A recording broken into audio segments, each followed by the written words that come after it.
So I felt lonely. And then also, of course, I'm battling with depression and some PTSD, probably even then, and not knowing really what was going on with me.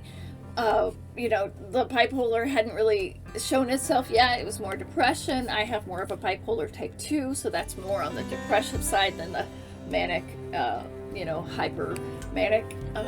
So I didn't have that understanding, but I definitely see that, and I see that loneliness and that pain and that longing for people that just love you without question. Flipping through the pages of my old journals, with every turn another memory, and dusty words bring pictures to my mind. I see the marks of the passage of time. Hello, and welcome to the 15th episode. Can you believe it? The 15th episode of Journaling Through the Years. This is a series that I started on my channel a couple months ago, where I read through excerpts from my journals from all of my life. And we're reading in this one. We just started about a couple weeks ago.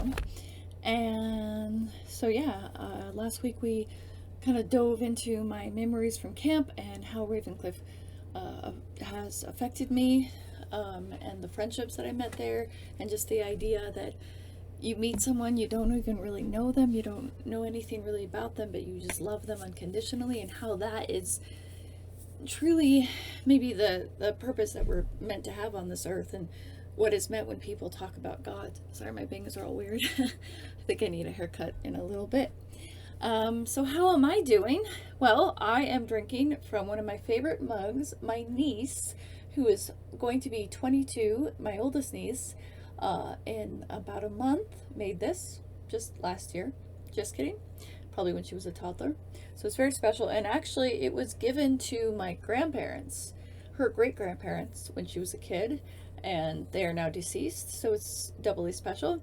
I like this new lipstick I got. This weekend I did a film shoot for another series on this channel called In Your Own Backyard, which is where I go out and I film local, find like ghost towns or some kind of local historic history of my region, and at least right now just my region, and then I showcase it and talk about it. And this week I did one that was a little bit more intense, where I actually had actresses playing ghosts, playing characters of people that are buried in a cemetery near me, one of the oldest cemeteries, or the oldest cemetery in my town on the outskirts. And we explored the old city, which isn't really there anymore, just the foundations that usually are under the lake. And so anyways, that, a long story short, that goes to the fact that I bought a bunch of makeup for them for the event, for ghost makeup and such. And then I also realized I got some dark makeup for each of them from the Dollar Tree. And that's like one of my favorite things. I go get makeup I go to get Rite Aid and get ELF makeup for the rest of it. But I love Dollar Tree makeup. So this is my new makeup. Actually, it's this right here. LA Colors. It's a nice little color. So I got them, I got one for each of them, and I got their own brushes so they could apply their ghost makeup and all that stuff, and they didn't have to share. And then I got one for myself because I hadn't bought lipstick in a while, and it was just $1. So there you go. And I'm wearing it now. A worry thing that's kind of worrying me right now is I am house sitting, and I came home around 1-ish to take care of my cats and kind of get some clothes, and then I went for another one of my dog walks. I'm a gig worker, and then I came back after that just now. And when I came back around 1, I didn't know where my older cat was. He's 21. He's an inside cat. And then my other cat, she came running in with me, and I gave them their treats, and I thought, well, he's just probably hiding under the bed.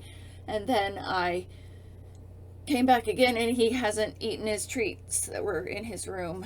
And I gave him dinner, and I texted my partner who's here, who saw him last night and probably this morning, so he's probably hiding. But the thing is, last February we thought we lost him. He was under the house for 3 days, and we couldn't find him, and then finally we found him and coaxed him out, and he's thriving. We took him to the vet right after that, and the vet was like, this is a really healthy cat. He's just a little dehydrated and hungry, but he's gonna be fine. But I'm just worried. That's on my heart right now because he's my little guy. I don't have kids, but your pets become your kids. They are your kids, and it's hard. It's hard to, you worry about them, and you know that they're not gonna live as long as you. You're going to outlive them, and that's the most painful thing.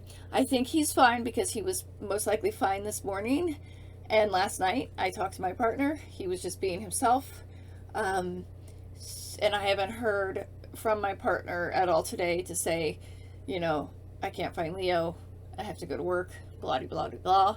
But so he's just probably hiding somewhere in the room and I haven't seen him. I hope. I don't know.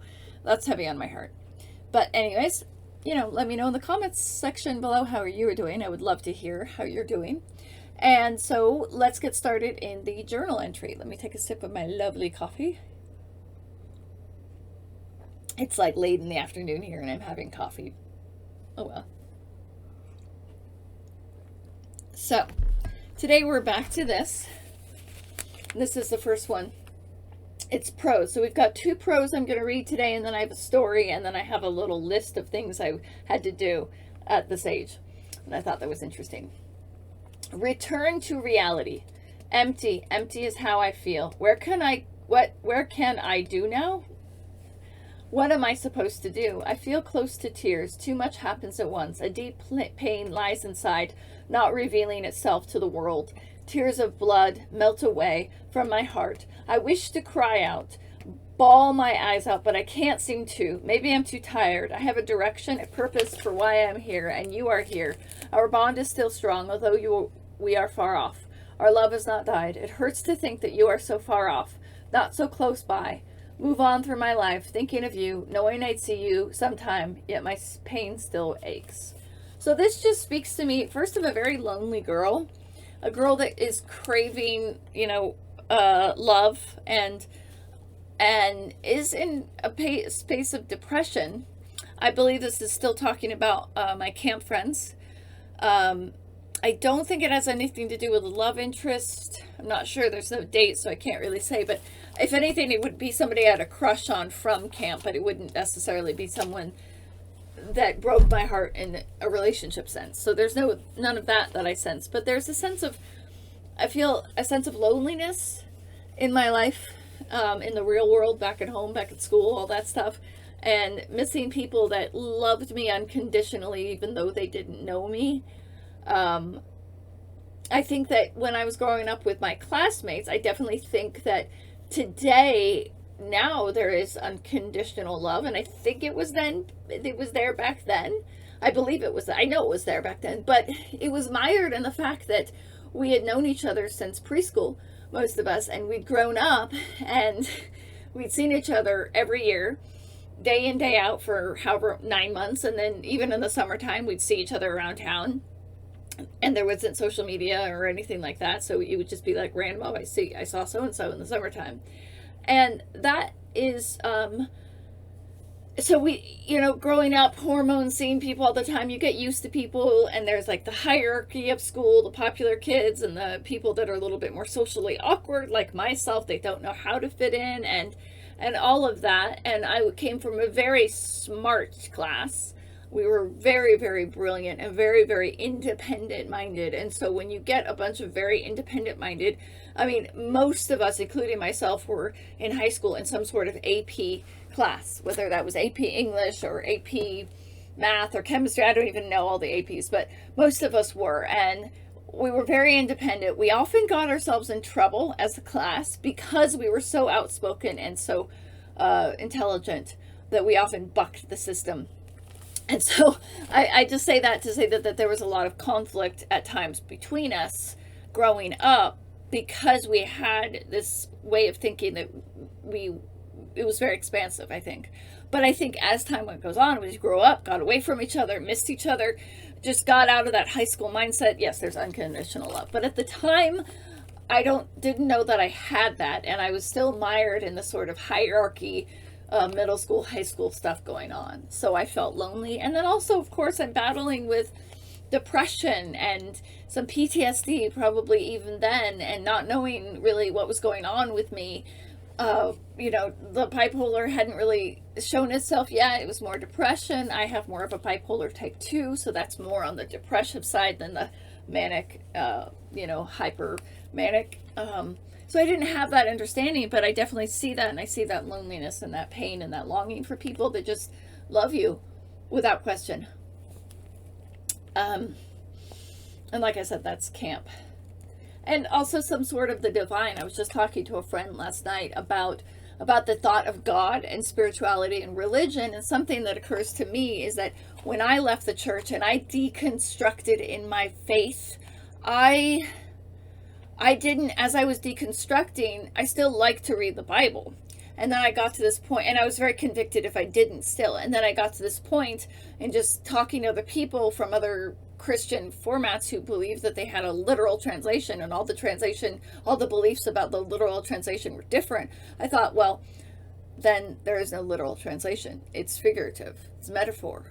And that really healed I was okay with the Bible being a spiritual book, and I could look back and have special memories in the Bible and treasure that and treasure it as a spiritual book. And there's other ways I grew from that. And then as I kind of have evolved through that and come out of that kind of deconstruction phase, I see in my heart this sense of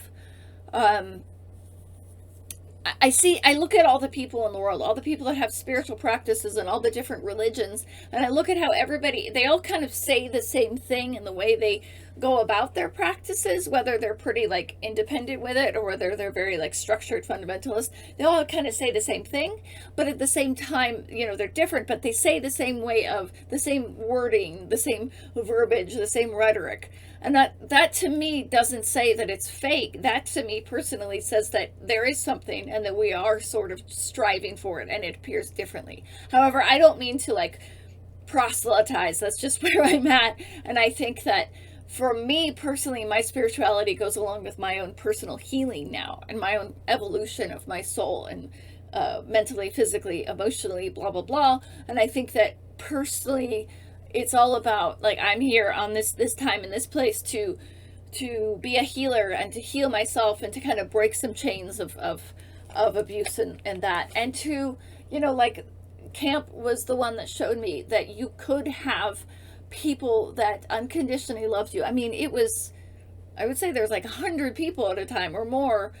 You had the little campers, and then you had the junior counselors like myself, the SILTs, and then you had the class that were like the janitorial staff, and then you had the counselors, and then you had the senior counselors, and so all at once, all these people, like 100 people, abiding for 2 weeks or more in one place, and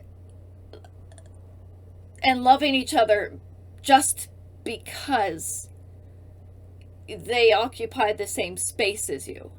That is so amazing. And if that can happen at camp, then that can happen anywhere. And that to me seems like the purpose of it. So I think coming back into the world, you're suddenly like, you don't, for me, a little 15-year-old, I only had it there, and I didn't feel like I had it anywhere else. And so it was this longing for that security and knowing that I was loved. It is a sad thing, these changes in my life, yet I know it has to be. So what just are these tears for?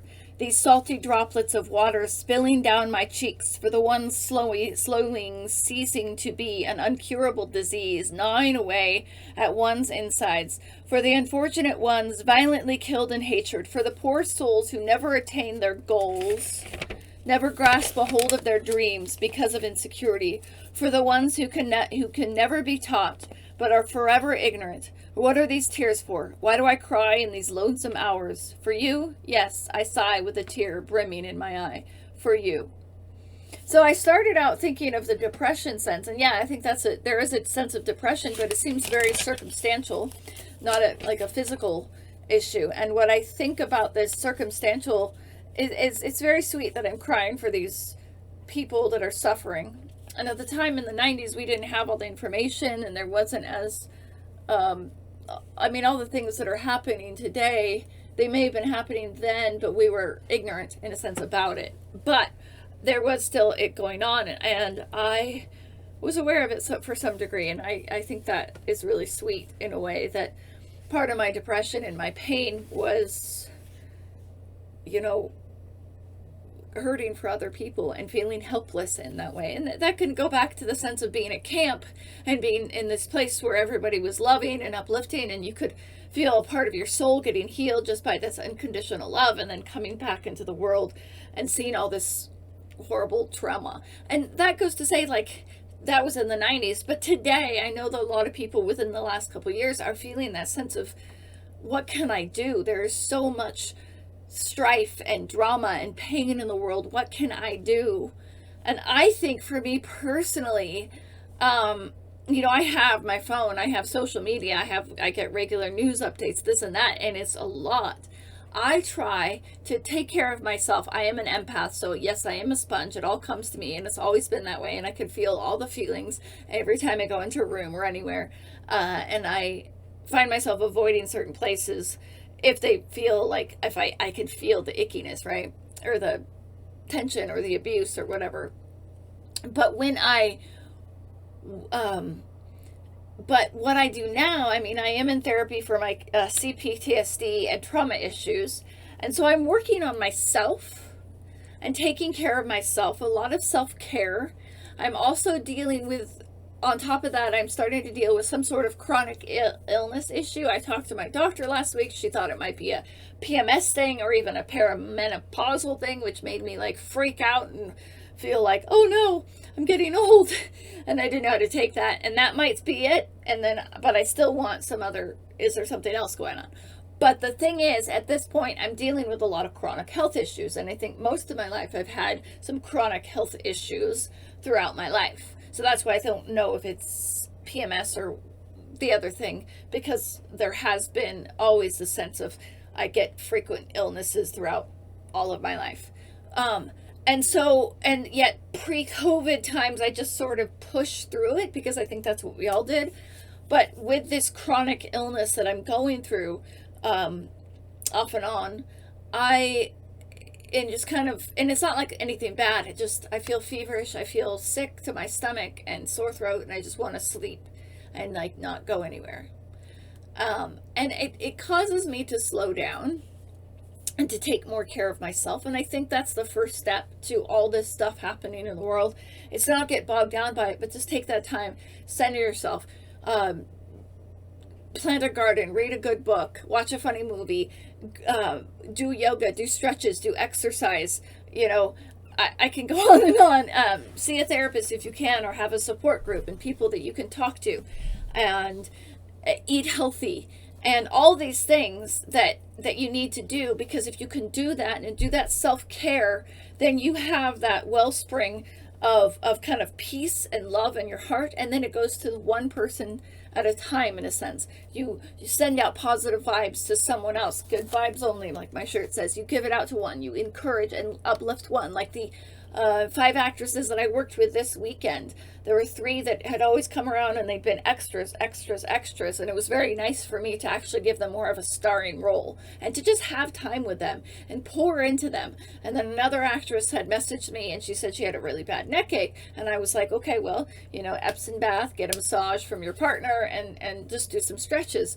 And you know, it's this way of pouring into someone one at a time and letting that sort of go. That person gets a little love, and then they are able to kind of find that center and find that peace and find that encouragement and give it to another, and then another. And that doesn't say that we can't, you know, recycle and take care of the planet in that way and plant trees. Definitely do that, but it all starts, I think, from that self-care within.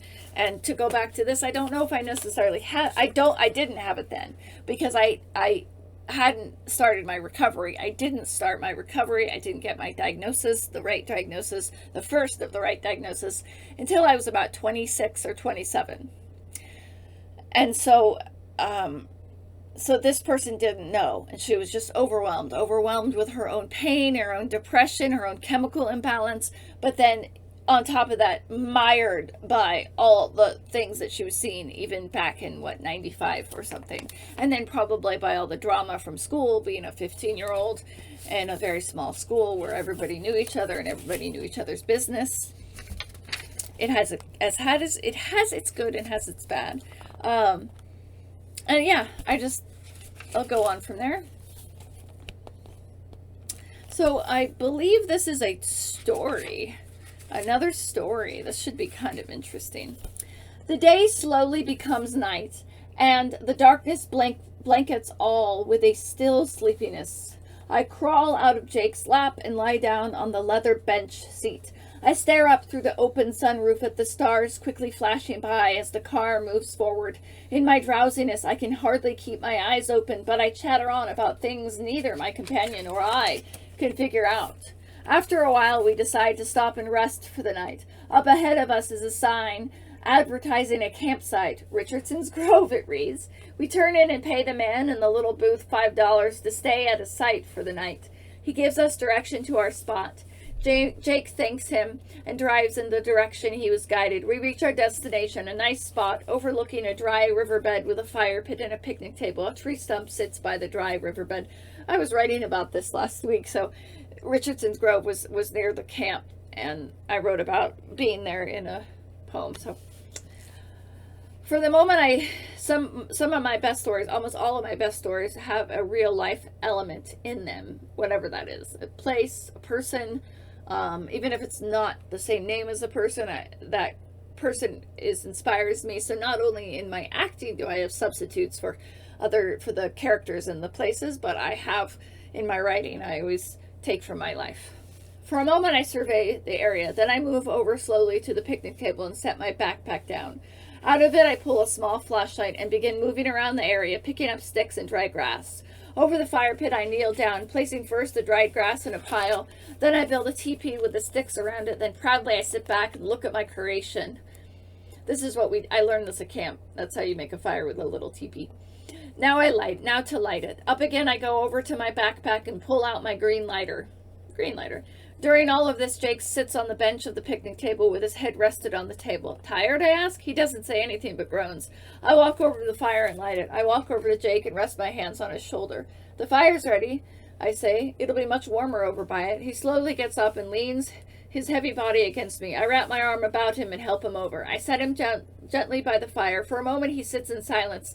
Then he lights a cigarette and peers through the darkness at me across the way, into my eyes, to see the secrets which I keep covered and the lies which I tell to keep them covered.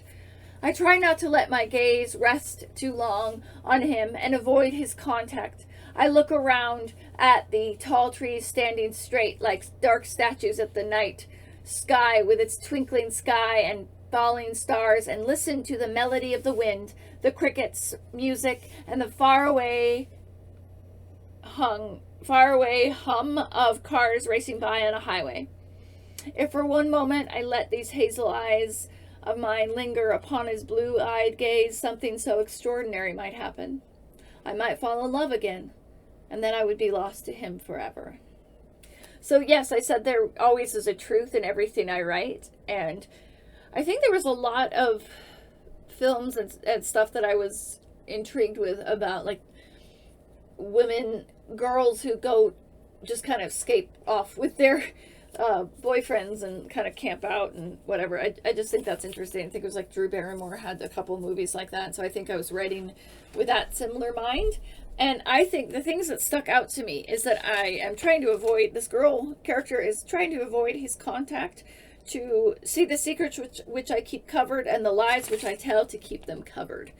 So that stands out to me because I think at the time I was trying to, doing a lot in my life to hide the truths of whatever that was in my heart and what I was experiencing externally and had experienced. And then I'm afraid of love. I'm afraid of getting hurt. And I can see that here. I might fall in love again and then I would be lost to him forever. And that's interesting to think about because there is this notion, especially when you get hurt, this sense of when somebody breaks up with you and it's painful and you give your heart to them and you think that you're lost, you're lost to them. But now as I've gotten older, I have this other notion about that as time heals. I forgive all my exes. Even if I can never allow them to be back in my life or want them back, I can thank them for that lesson that they've learned. Even friends that I've sort of walked away from because the relationship wasn't serving us anymore. I forgive them and I give them that love and I thank them for that lesson that they learned. And the other thing, hold on, I gotta grab it. On this similar notion is I was making something last week. When I was going to Calvary Chapel, they took this idea of giving your heart away and then getting your heart broken by someone because they break up with you and you just you know, that's why you need to keep yourself pure before marriage, because you don't want to give your heart up to someone. And that's really impossible to do if you're human. I knew a lot of women that were going to church with me, including myself, that we would say we're going to be single till marriage, and then we'd meet someone, we think he's the one, and then it wouldn't work out. It wasn't God's will. But even if you weren't physical with them, you still gave your heart to them, and they still made a difference in your life.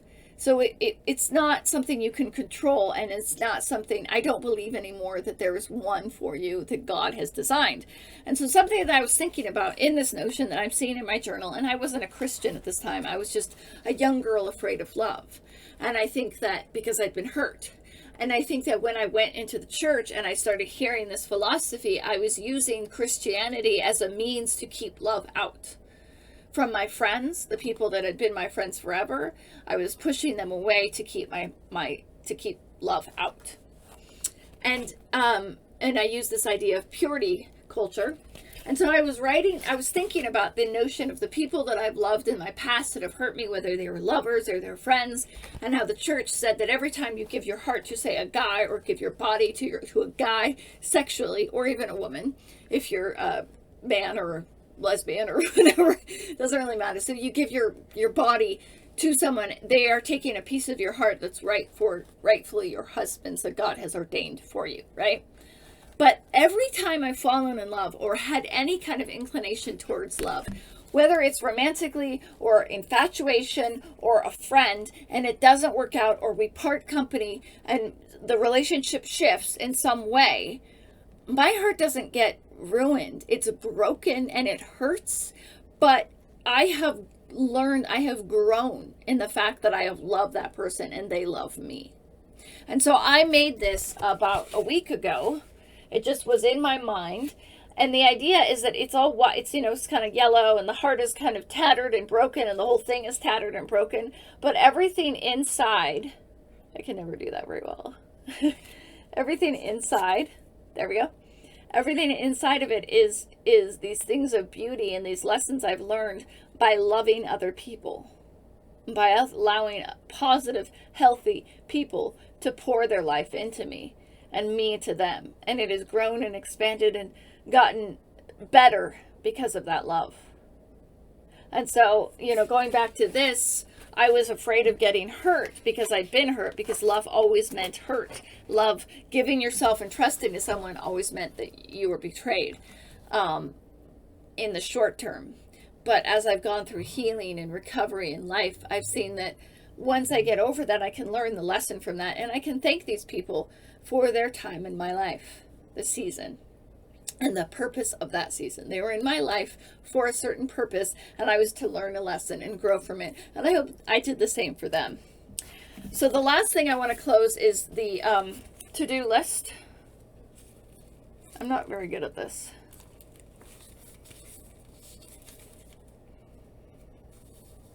That's my depth perception issues, I think. So this is the to-do list.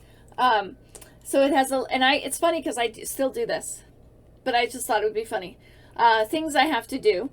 Call DMV. That's crossed off. I did that. Read Oedipus and other book. I read Oedipus, and looks like I didn't cross the other book off. Do math. Okay. I have that checked. Sing. I took singing from the time I was, I think, freshman in high school and all the way through college. Write letters to blank, blank, and blank, and then I have those crossed off as if I did it. Write in diary. Okay. Clarify pictures with titles. I'm not sure what that means. I don't know if I was on yearbook at the time or if I was just sort of like in my picture albums. I always wrote something on the back to kind of tell myself who they were, whatever, blah, blah, blah. Blank tape for D. I made a mixtape. Or it says blank tape. I was just sending this person a blank tape. No, I was probably making him a mixtape. B's gift. I didn't want to say the person's name. I don't know them anymore, but whatever. That's crossed off too. Work for mom. I was probably doing some kind of thing she needed for the school board. Ollie and Frances Bath. Those are my dogs growing up. Frances was the mother, and I spelled Frances wrong. I-S. I don't know why I did that. I knew better. Oh well. And Ollie was her son. And then Ollie and Frances walk, which was optional. But I did it, so I crossed it off, and work on story. So I just thought that was really interesting, and that's where I'm going to close for the day. I hope that I provided some insights and it was interesting for you to watch. Please comment down below. Let me know how you're doing and what you thought of today's journal entries, and if you have any insights of yourself from these work or just in general what's going on with you, or any words of encouragement for me or for others. So thank you for watching, and I'll talk to you next week. Bye.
But you, who really knows me, proven to be the God that sees.